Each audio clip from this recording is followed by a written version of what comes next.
Hey everybody, and welcome back to the Intentional Excellence Podcast. This is your host, Charles Max Wood, and there are a whole bunch of things that I wanted to talk about today. And so I've made a list. We'll see how it goes. I've entitled this podcast, Winning Friends and Influencing Code. And the reason is because there's a lot of stuff that I'm going to be talking about that's directly related to programming, but also just about life in general. So the first thing that I wanted to talk about is I've been listening to the RailsConf talks. RailsConf is the big conference that they have for Ruby on Rails programmers. Last year and the year before, they were both in Baltimore. I don't remember where they're going to do it this year. I don't know if they've even announced it. Anyway, so the one talk that I was listening to is actually by Gary Vaynerchuk, and I don't know if you're familiar with him. He kind of got noticed for doing WineLibrary.tv, and then he wrote a book called Crush It, and anyway, a lot of people talk about that book and get excited about it. Anyway, he got up, and one thing that he said at RailsConf that I thought was interesting was that the world is moving more back toward the small town rules and the way that they did things then. And in a lot of ways, I think he's right. And I've really been thinking about, that and what it means. And there are a couple of pieces to that. One is that in a small town, and my wife's from a small town, a real small town, reputation is kind of everything, especially in a business.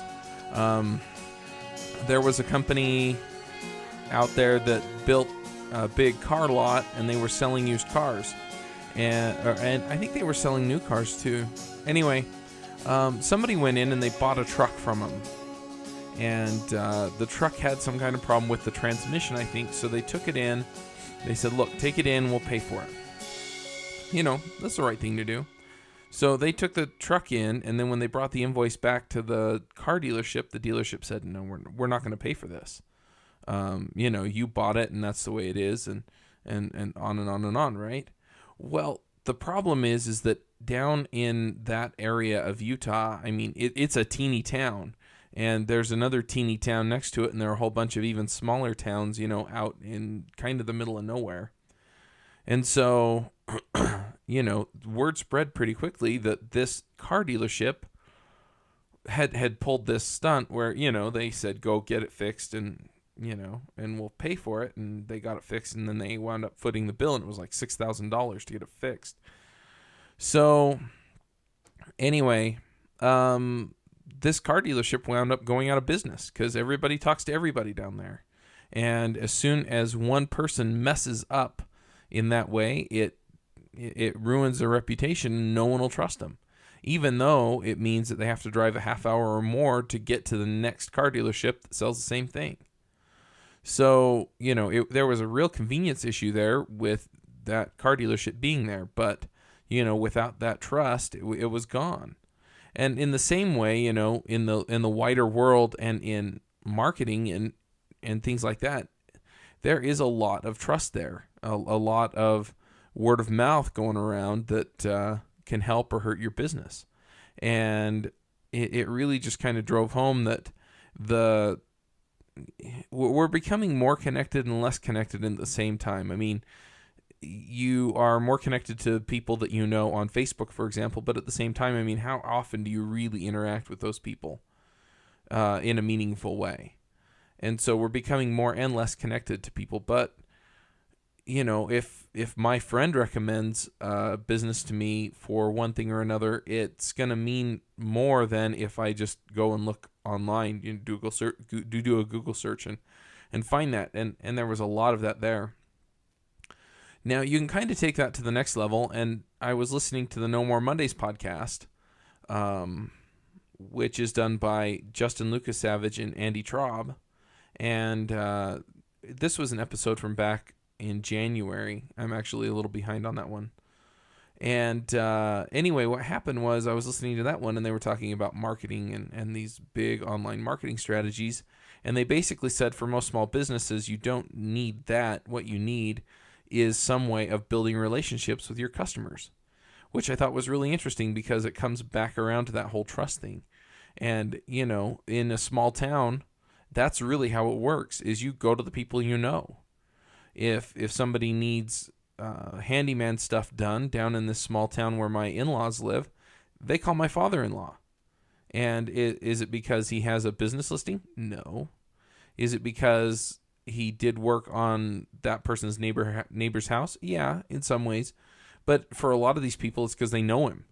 And they know him because, he worked in the mines down there with everybody else and, then moved off to do, the handyman stuff. And that's been his business for a while. And, he's friends. They're his neighbors. And there's no real, the people who don't know him know somebody who knows him. So if you want to know about it, you just ask about him. You say, hey, is Bruce a good, does he do good work? Is he a good guy? And they'll tell you.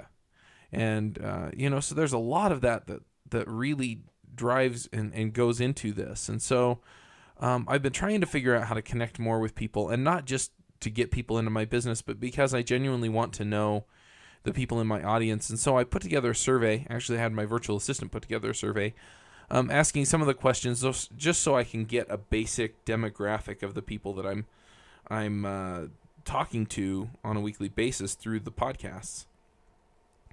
And it should be interesting to see what comes back, but at the same time, I'm trying to find ways of encouraging those people to reach out to me over Twitter or Facebook or email or whatever, and, just let me know who they are. And just, things like that, just to be able to keep up and know what's going on there. One of the other talks that got me thinking from RailsConf was actually the next one in the list. And it was by Bob Martin, or Robert C. Martin.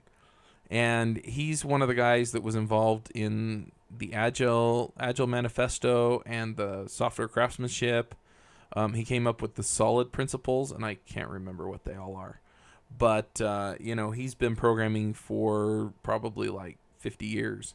And, he got up and he basically was talking about how programming was done back in the late 50s and early 60s. And, went over kind of the basic concepts there. And trust me, this is going to come back around to something that isn't code. But anyway, he then started talking about the methods that we use today and the tools that we have. And really, beyond the numbers, which were kind of interesting, that a laptop today is, 10 to the 25th times more powerful than a computer back then, if you take into account its size, speed, and memory. Anyway, so that was all interesting, but really the point of his talk was that over the last 50 years, there hasn't been a major shift in the way that we program things. We just call it different stuff. We call the different things that we're doing by different names. And it really made me wonder if we're that way in a lot of other ways. And I'm pretty well convinced that in a lot of things we really are. We're facing a lot of the same issues that we faced way back when. One thing that comes to mind is the civil rights movement. There was a lot of stuff going on regarding that back then. And, today we have the same kinds of things where we have people trying to start a movement regarding gay and lesbian rights and things like that. And I know that they're not exactly the same, and I know that the mistreatment of the black people went way beyond, in some cases, what some of the homosexual people have to deal with. But we're dealing with prejudice, and we're dealing with greed, and we're dealing. All of these different things have been issues since forever. And have we made any meaningful progress with these things? Are we better people now than we were then? And I'm not completely convinced. I think the issues have changed, but really the issues are just a different name on the same basic emotional reaction to things. And it's not just in programming. We've just given it a different name. All the political things that go on, all the pressures that go on, and some of it makes me crazy. I mean, one of my friends posted a news article where the state of California passed a law that said that all the public schools have to talk about noteworthy things that homosexual people have done or something like that. And it frustrates me because it feels like they are passing these laws not because it's best for the kids or because it's right. They're doing it because it's politically expedient, because people will stand up and rally behind it and go, yeah, we need to recognize homosexual people. And really, in the grand scheme of things, it doesn't matter. I mean, there are so many people, historical figures out there that could have been homosexual or black or what have you, and ultimately people don't care.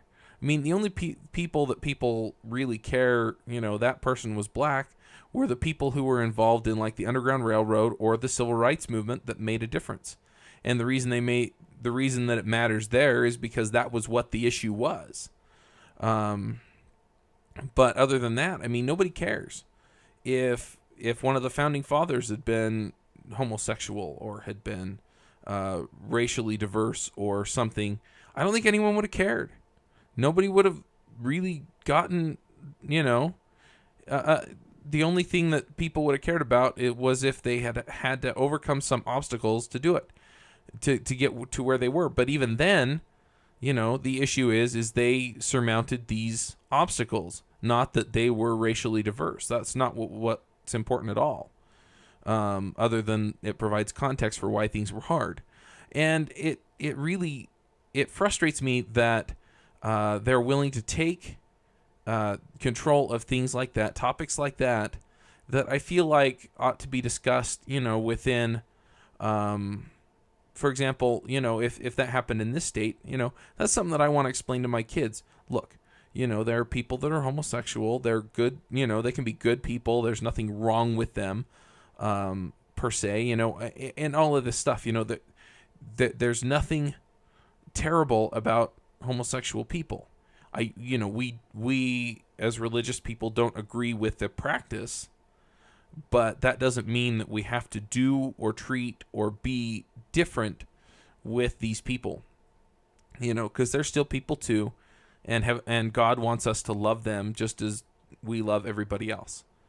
And and then these gay and lesbian rights issues then become an issue not of what's right and wrong, but rather, how the government is going to recognize these people in one way or another, and how different business entities and healthcare entities and what have you are going to recognize these people going forward.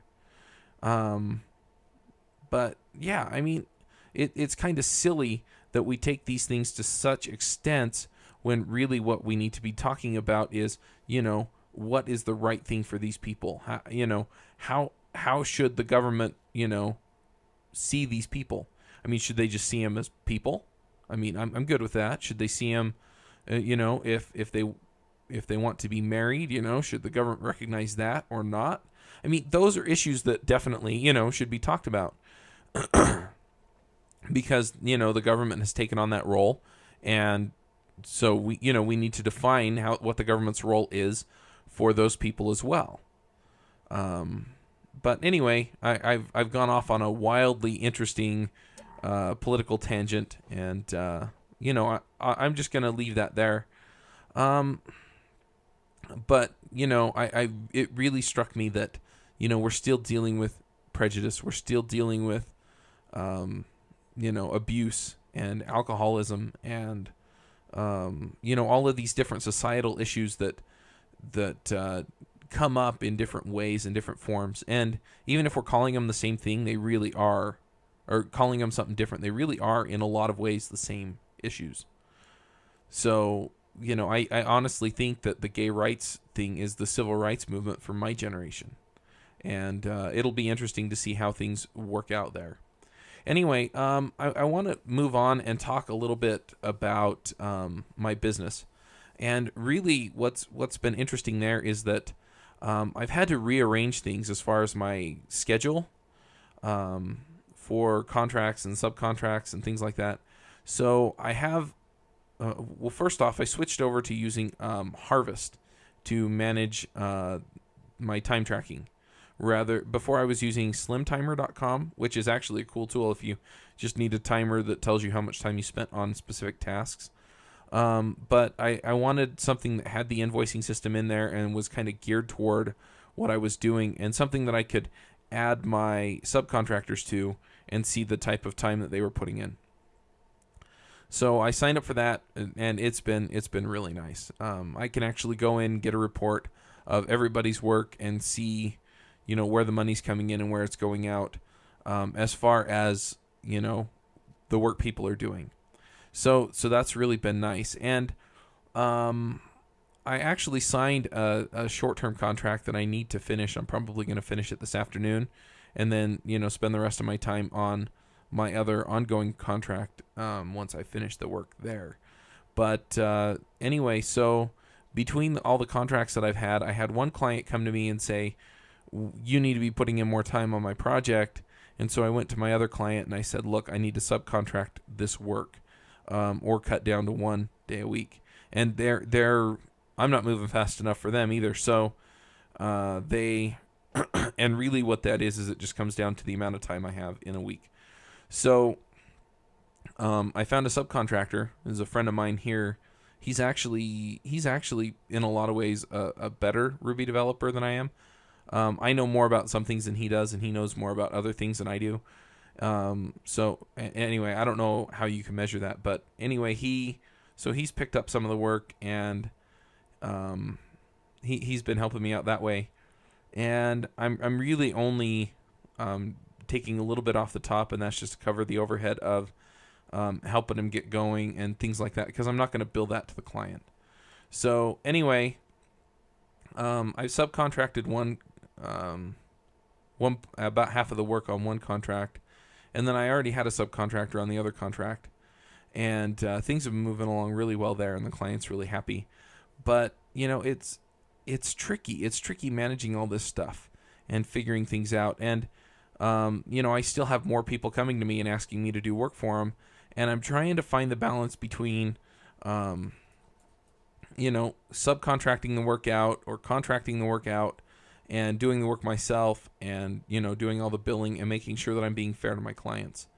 And so I'm really figuring out what all that means. But anyway, this shorter contract should bring in an extra $1,000 or $2,000. And the nice thing there is it'll be money that we can put toward the baby that we're going to have next month. So we can put the money away and we can do whatever it is that we need to do. Another thing that I have going on is I've been working on this course on udemy.com. It's udemy.com.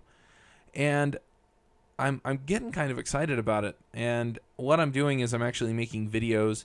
I'm trying to keep them to like 5 minutes or less, but just these short videos that demonstrate, here's how you manage views in Rails, and here's how you manage controllers in Rails, and here's how you set up models in Rails, and here's how you and then, maybe we'll go into models, and it'll be here's how you do validations, and here's how you do associations, and here are all the other pieces that go in. And that the idea is, I guess, that people can go in, and this isn't how all their courses are set up, but then people can go in on their coffee break or over lunch and watch a video or two, and kind of get a short power up on their skills. And I'm really wondering how that model would work for other topics, and so I'm really kind of getting interested in that. But I'm looking to find ways of creating some residual income. Income that I work an hour and I get paid for an hour is linear income, and that's income that like the consulting. But I'd like to supplement that with stuff that's coming in, I work an hour and then I leverage it over several months to make, dollars and more dollars with each sale. And so, that's kind of a product development thing. And yeah, I'm hoping to get that together. I'm also going to be speaking on Cassandra at the Rocky Mountain Ruby Conference. So if you're a listener to this podcast and you're not a coder, but you're going to be in Boulder at the very end of August and the beginning of September, then I will be out there for the last week in August or the first week in September, or however they overlap. And I'm going to be talking about this database that's kind of cool that allows you to scale stuff out. I'm also trying to get better about my recording schedule. I think I'm going to start allowing it to spill over into Friday. And, that means that it's cutting into the time that I spend working being billing my clients for my time. But I'm hoping that will free things up so that I'm not working as much in the evenings and I can spend that time with my family. I've also recently been setting up interviews with people out in the technology industry at large. I was doing a lot of stuff with Ruby and Rails folks, and this last interview I actually recorded about 2 hours worth of audio with one of the guys on the Rails or the Postgres core team. And I'm working out an interview with a guy who wrote Nginx next week. And, it's really been interesting to branch out. And I feel like I'm gaining experience and learning a lot of things from these programmers and other technology specialists that are really going to help me not only in my career, but kind of challenge the way that I look at things and make me consider maybe doing things in a little bit different way. And I think that's a healthy thing. And finally, I'm going to start my newsletter up again. If you want the newsletter, it is pretty technical. You can go to teachmetocode.com. There's a form on there, and you can sign up for the newsletter. And I'm going to start having my assistant send it out. So I'll just write the content, and I'll have her ship it every week. And hopefully that can keep things rolling as well. Now, that's pretty much everything that I wanted to talk about, and that puts this podcast about at the length that I usually shoot for. So I'm probably going to wrap it up soon, but I really want to just go back and have you think about, how are things changing? How are you changing things in your life to make yourself better? I have to wonder, for example, are you taking the opportunity to overcome some of the prejudices and some of the issues that are out there, and really look at the heart of the issue and figure out what these different things mean and how you can make a contribution and make the world really different, really better, and find ways of enhancing what you've got so that it does what you want it to do and what you need it to do. If you want to contact me, you can. My email is chuck@teachmetocode.com. I'm also on Twitter at CMaxW. And, you can find me on Facebook at facebook.com/CharlesMaxWood. If you want to talk business, that's fine. You can call me at 801-367-6164. And I'm happy to talk to you. If you want to learn Ruby on Rails, hopefully I'll have that course up and going soon. And other than that, I just hope you have a nice week, and we'll talk to you on the next one. Thanks.